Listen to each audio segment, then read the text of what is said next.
Yeah. Don't fuck us over, Wyatt. It's not a soda bottle. You don't put the fucking cap back in it. What is this, your first beer?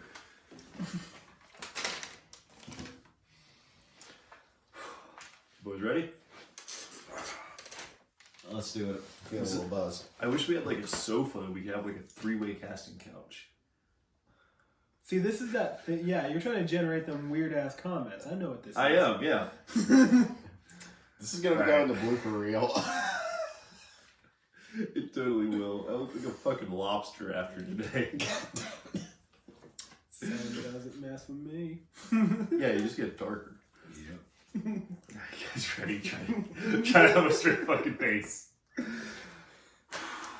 gonna be Hard mixed session. great by the end of the summer. Both half the muscle and double the fat. Hold up, let me get my fucking hat. So. Goodbye. Yeah, I get those black market Corona haircuts like I did. Yeah. I can't be like Greg. I'm not like Greg. I don't have a beard and you're skinny. I have a fucking double chin like a mammoth. All right, here we go. What's up, guys? Student Operator here again, and today we're coming to you with a discussion on muzzle devices for rifles. I am joined by my buddy Greg on Instagram as MulticamHalfBlack, and Wyatt on Instagram as Obi-Gun Kenobi. Hello there. Please don't do that anymore. All right, so very first order of business is the weird comments. All right, Jordan, Utah Minute Man, you guys know him. Yeah. I appreciate how hard you're trying, but you just didn't get it this time. This one undoubtedly goes to Bryce Dickinson, who commented, "My stepmom heard me whisper harder under my breath when he dropped the Glock. Great things are happening." Great things are happening. And also, thank you to Gustavo Caesar, I think that's how you say your last name, for shouting out the Poop Squad from the Grand Thumb comment section. The Poop Squad are my homies. All right. So, you guys ready to have a discussion on muzzle devices for rifles? Let's do this. Why not? All right. So, there's 3 major types of muzzle devices. You have flash hiders, compensators / brakes. We're kind of lumping them into the same category. And then you have a hybrid of the two. So, we've all run numerous different variants of all these muzzle devices. Multiple times across multiple platforms. Yep. So we we haven't tested every single one, but we know enough about the general categories that we can give some information to people trying to find information about it. Yeah. So, first off, flash hiders. These go back a long time. Hey, history guys. When did flash hiders start to come into, Well, the Lee Enfield Jungle Carbine was an early rifle with the flash hider. Man, we need surplus luau for this one. Yeah. This is his bread and butter. Yeah. Anyway, flash hiders on fighting rifles have been around for quite some time. Their benefits are that they obviously hide the flash. However, they don't they don't reduce felt recoil at all. So there's one potential drawback there. They do tend to drive the recoil back into your shoulder, but it doesn't actually do anything to reduce the recoil input. Absolutely. Yeah. So then we move on to brakes and comps, which we're kind of putting into the same category. Yeah, because you can get interchangeable, fairly similar performance from each of them. Yep. They kind of fade into each other as far as performance goes.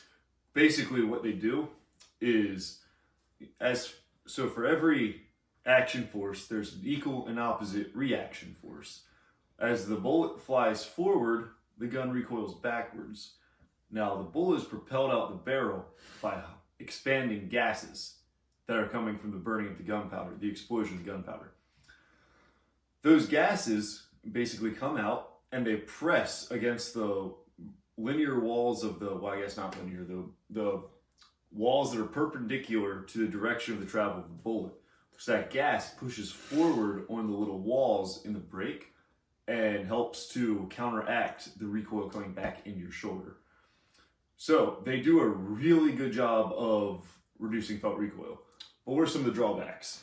Okay, so Loud. They're loud. They're notoriously uncomfortable for the people around you. That's a big thing with them, is if you're just on your own, you're not going to really notice it.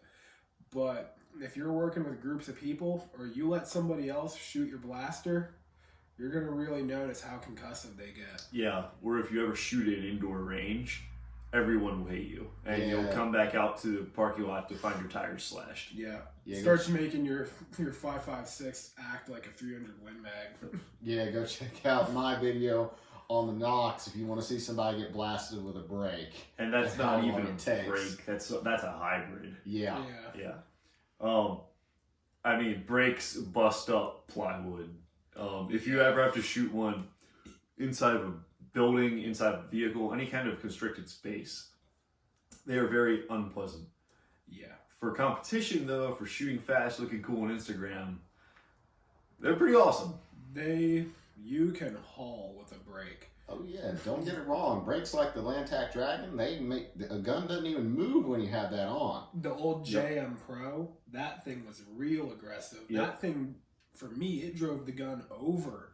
It drove it way too far down for me. Yeah. They can get real aggressive. And now they even have special brakes where the brake is multiple pieces, so you can unscrew and put new parts on and tune the brake to your gun. Compensators have come a long way. Absolutely. Yeah. And especially for handguns, that's a whole other conversation. Yeah. Yep. So then finally we come to hybrid muzzle devices, which are products like the Sons of Liberty Gunworks Nox and the Surefire War Comp. Thank you. Or a Griffin Hammer Comp. Yeah, but that's trying to call that a hybrid is like saying Elizabeth Warren is actually Native American. It's really on the aggressive side of hybrids. Yeah, and I've seen the fireballs that come out of that. It doesn't do the flash hider part very good. For being a hybrid yourself, you don't know much about hybrids. All right. Yeah, I respect the execution. Okay, don't give me a high five on my YouTube channel. Fuck you, Wyatt. All right. So, what do you guys personally like to run on your rifles? Wyatt, we'll start with you. Well, I don't mind. We gotta back up a second. We didn't really talk about the hybrids and their pros and cons. Oh, Yeah. So, as far as the pros go, it does both. It does its best to try to reduce flash while also minimizing felt recoil. The con is that a Swiss Army knife isn't really perfect at anything besides being okay at numerous things. A jack of all trades is a master of none. Exactly. Yeah. It doesn't completely eliminate flash. And it doesn't completely eliminate recoil. It has 1 foot in either camp. Yes. But I think it does, I think we can all agree, it does a pretty satisfactory job at doing both. Depending on the mod, depending on what you get specifically. Yes. And shooting a platform like the AR-15, if you have a well-built, well-tuned gun, adding just a hybrid like the Nox or the War Comp can eliminate recoil. Yeah. If you have a properly tuned, high-quality gun. A brake might even make those guns jump forward instead of back. Oh, yeah. Yep. Oh, yeah. I felt it. They can jump forward and they can jump downward. Yep. Yeah. So, anyway, what I like to run on most of my guns is I try to stick to an A2 unless it's something really fancy. Right now on this is my LMT 14.5, I have a Sons of Liberty Gunworks Nox pinned and weld. I really like the Nox. Shameless plug, you can go check out my video on it if you want to hear my full thoughts. But one of the great things about the Nox is that it keeps the muzzle relatively flat, and it also reduces flash signature. At about 25 yards, you can't even notice it. But the Nox has some issues, which is the way it's formed. If you get this thing near any kind of splintering cover, it will wreak havoc on it. And it's much worse than a brake, because at least on a brake, those gases are spread out. The compensating on this is so concentrated that it actually does more damage than a brake would, because the gas has more room to expand. So where that comes into is things like barricades you might be using at your range, that kind of stuff. Yeah. But it also has a great locking mechanism that you can attach dead air suppressors with. Dead Air makes great suppressors, and this locking system is one of the best on the market, I think. I've actually had, so as an engineer myself, I've had the opportunity to speak with some of the engineers from Dead Air. I'm sold. Like, that is some high quality shit. There are other good mounting systems out there, but that actually brings us to another kind of thing I was planning on talking about later. But there's another type of muzzle device, and that's a suppressor. Now that's a way more in-depth topic for a future video. But most cans that you would see commonly used on AR-15 have a quick detach system that attaches to a muzzle device. So when you're selecting a muzzle device, if you have any intention on running a suppressor in the future, you should probably try to find a suppressor mount in a muzzle device that's compatible with the can that you plan on buying down the road.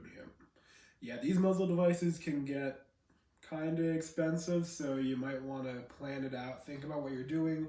Look into what you want your can for, what you want to perform, how you want to perform. Especially if you're planning on doing something like a pin and welded rifle, Yeah. where you can't really switch out your muzzle device choice. At least not on that barrel. As well with that, there are a lot of suppressors on the market that are adaptable to fit different companies' mounting systems. So that is something to look into as well. You can adapt, actually between both of these two different muzzle devices, you can buy adapters that work with certain suppressors to use the same can on either one of their different muzzle devices. Now, I have used another hybrid muzzle device, the Surefire War Comp. I will say what the War Comp does great is flash suppression, and it doesn't chew cover as bad as the Nox does or as bad as other types of compensators do. However, it's much louder. It's a very loud I agree with that. Yeah. It's not necessarily pleasant to be around. And just like all Surefire's products, it acts like a wind chime for the first few hundred rounds. So you get that nice carbon baked on there. Got to get that build up. Yeah, but that only happens, you can only get rid of it if you actually go shoot your guns. Yeah. Yeah. So go shoot your guns, idiots. Train. Alright, so what are you running on your gun? Alright, so me, I'm running a Griffin Armament Hammer Comp. Now, this falls into the hybrid territory, but in the world of hybrids, this is leaning more towards the brake side. This thing is overtly aggressive. There is no sugarcoating that. It is not pleasant for people to be around. Both of these two will tell you how unpleasant it is to be around when I shoot this thing. It's like 3 or 4 ports on here. They're real narrow. This thing will shoot 1-foot spikes of fire and hot gas. We hate out in every direction of the gun, which it feels like somebody hit you in the side of the head with a baseball bat if you're anywhere close to my muzzle. On top of that, Wyatt here talked about how your muzzle device can affect your barricades. It eats barricades. I have had to rebuild multiple barricades because of this thing. So it sounds like I'm talking a lot of bad on this muzzle device, but this thing, it is immaculate at recoil reduction. It performs phenomenally. It's phenomenal. I've shot these across multiple guns. This is on a 14.5 pin weld, so I'm married to it. But I've used one of my buddy's 10.5. I've used one on 18, and they just rock as far as muzzle performance. I did just notice. I'm finishing up a degree in welding engineering. You have porosity on your pin and weld. Yes, I do. I don't know what those words mean. But other thing about this, I was saying it's leaning towards the more aggressive side. Since it's a hybrid, they market it towards flash suppression. It's not great at it. Not at all. It's not at all. These ports are so aggressive that the cage on the end will actually, when I shoot this at night, you're not going to see a big blow up fireball. You're going to see 5 spikes shooting in every direction. The ports are so aggressive it defeats the purpose of the actual bird cage on here. One kind of cool thing about this though is that they didn't put a port at the top, so when you're shooting at night, it's blowing gases out to the sides. Yeah. so that you can still see the target through the optic. Yeah, when I shoot this at night, I can't see it. I didn't know it really did this until a month or two into shooting it when we shot it at night and there was people around and you told me about this. Mm-hmm. So this is in the hybrid territory. Other than that, I've had a Griffin Armand like comp. They just its name is the comp, and it's a barrel with a ton of holes in it. That thing rocks. It's awesome at flash suppression. Like that's really like in comp territory of comp. I don't remember us ever shooting that one at That night. was on my dissipator. Yeah, I mean I remember the muzzle device. I just don't remember what it looked like at night. Yeah, it's pretty tame at night. That thing was really tame at nighttime. Now there is one more that you might not even consider a hybrid, but technically, it is a hybrid. So this is this is a new up that I just put together. This is it's a everything upper. So we're gonna be doing a video on it in the future, but it's got a lot of cool stuff on it. This is the A2 birdcage, as it's commonly referred to as. I personally consider this to be mostly just a flash hider, because it doesn't do a whole lot in terms of recoil mitigation. But would you like to explain why you said it is? You do have these ports on the top which do direct gases upward, which do help drive your muzzle down further. If you've ever had the chance to shoot your AR with a bare muzzle, take the A2 off, shoot it bare muzzle, and you'll realize that it actually does do a fair amount of compensation. On top of that, that flat spot on the bottom, if you're laying on the ground or you're doing anything near the ground, like if you're crawling under a VTAC 9, that thing doesn't throw a whole ton of dirt. It's not going to throw a whole ton of stuff back at you. Yep. Mine, you'll notice, has the same thing, but with my ports and how aggressive this is, you're getting blasted by gravel and dirt. When this flash hider was designed, they were teaching a lot of people to fight from prone as almost a standard fighting position that like most commonly used. So it's designed not to kick dust and dirt up and help hide your position a little bit better as you have that beautiful crack of 5.56 traveling over 2,000 feet per second. So beautiful. Yeah. It's gorgeous. It makes my ears ring and my heart pound. Makes other things ring too. Steel. Assuming Yeah, assuming you can hit Steel. it. Both of these options that these guys are running on their guns are pretty expensive. They're both right around or slightly above $100, right? Yeah. Yep. These are like $20, and you can buy them anywhere. And some gun shops who do a lot of gunsmithing work will generally have like a tin can full of these to the lid. You can get them for like $5. A lot of you guys have been into this for a while and may have a spare parts bin.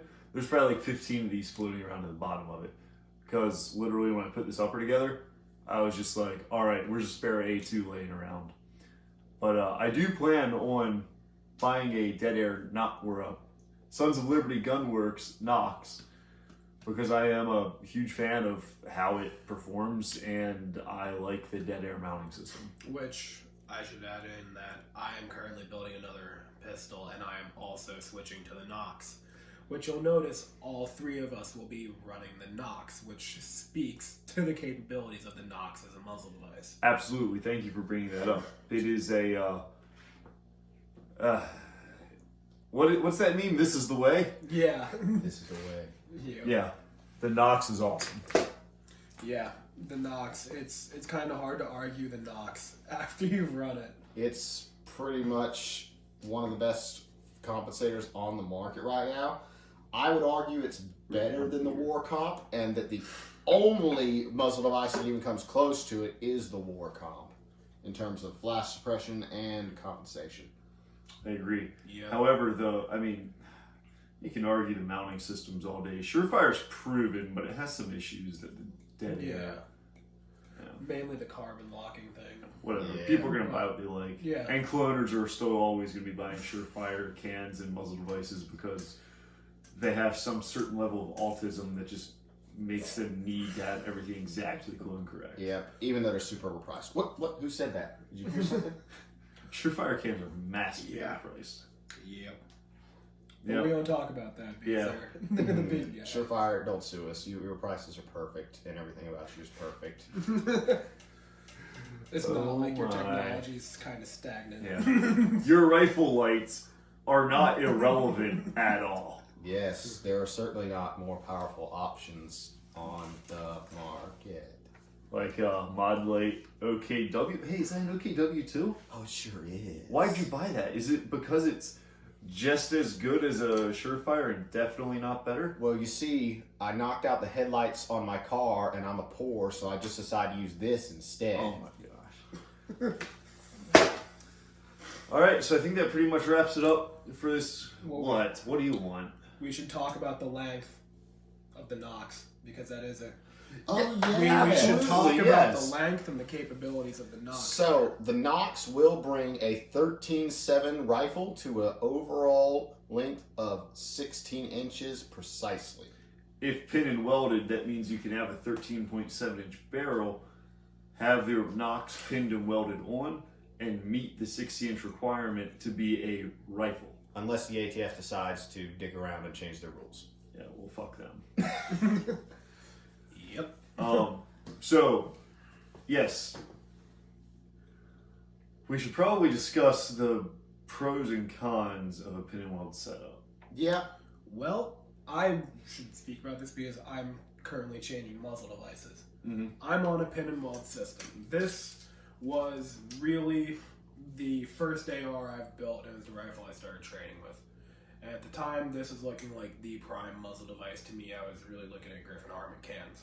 When you do a pin and weld like this, you're kind of married to your muzzle device, and you're kind of married to your can.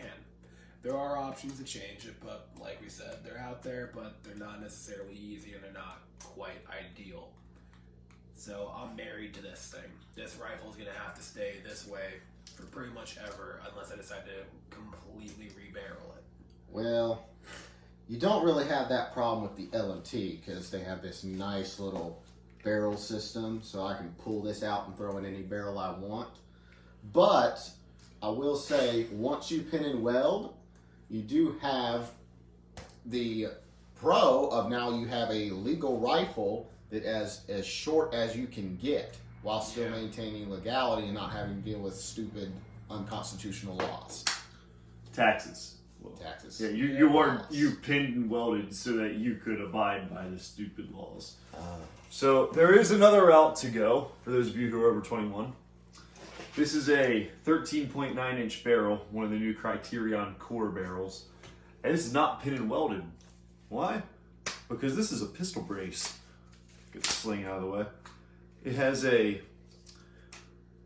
arm band. Is that what they're calling it? An arm band? Yeah, I totally put this Retention around band my arm. thing. Yes. But Because I definitely never shoulder it because it is so... You could never possibly use this thing as a stock. Like, put it up here like this, are you kidding me? No. We one-hand our rifles like Black Widow. Absolutely. One-hands. You use the Velcro strap and wrap it around. I hope you guys are catching this drift. This, I do not have to pin and weld. So I can change muzzle devices to various suppressors or whatnot. And so in the state that Greg and I live in here in Pennsylvania, we cannot keep a loaded rifle in our vehicle legally. However, if you're 21 and have a concealed carry permit, you can keep a loaded pistol in your car because this is technically considered a pistol. Crazy, right? Interestingly enough, we can also have SBRs loaded in our vehicle. But if the barrel's 16 inches, it's no good anymore. It has to do with stupid hunting laws that don't make any sense. But for me, having been over the age of 21, I saw absolutely no reason to pin and weld any of my guns. I'll either have them as a pistol because I can honestly live with this as a not stock. It's definitely a brace for my arm. Or I can pay the $200 unconstitutional tax and SBR it. Yep. So, I think that pretty much wraps us up, right? Yep. Only reason I decided to pin and weld mine is because at the time of purchase, I was under 21. So I couldn't get this in my hands since it was still a pistol. But, because it's a 14.5 barrel. But by pin and welding it, I was now able to get this in my hands as a rifle and still have this nice short barrel. Yep. I was in a very similar boat in which I was under the age of 21 at this point. I I'm not a fan of the 16-inch barrel length. I should point that out. So I want to go as short as I can get while still being a rifle. So this was the most viable option. Yep. All right. So I'm playing around with some different video style formats. If you guys like this kind of general style of video of us just kind of shooting the shit and talking through different things, even as unstructured and disorganized as this entire ordeal was, let's go down in the comments. Let us know what you like. If you like the video style formats that we had been using, let us know. If you have any questions about what we talked about, definitely drop them in the comments. And thank you guys so much for watching. Please hit a like button and subscribe. The likes help us out a lot to help us get exposure, because I have like 300 followers, which you guys are awesome. Thank you. Where can they find you guys at on Instagram or YouTube? You can find me at multicam half black on Instagram. It's because he's half black. I came up with the name. Hybrid, like I said. And hopefully he'll put it in the description. He'll probably forget. Probably will. But you can find me on YouTube at ObiGunKenobi. And you can also find me on Instagram, ObiGun_Kenobi. And on Instagram, I am student_operator. And on YouTube, well, you're watching it, so just click the profile. All right, thanks a lot, guys, for watching. Take it easy. Fuck you guys. Then they're going to go onto my channel and find Ow. Fuck you guys. Being a hybrid, you should know that. Wonder which one would win. This just hurts my eyes. I'm the one losing. No one loses. I'm staring at the sun. Yeah. I got. I just don't want to get up and turn off the camera. I'm just playing with this. Do at this it. point. Fuck, 27 minutes, god damn.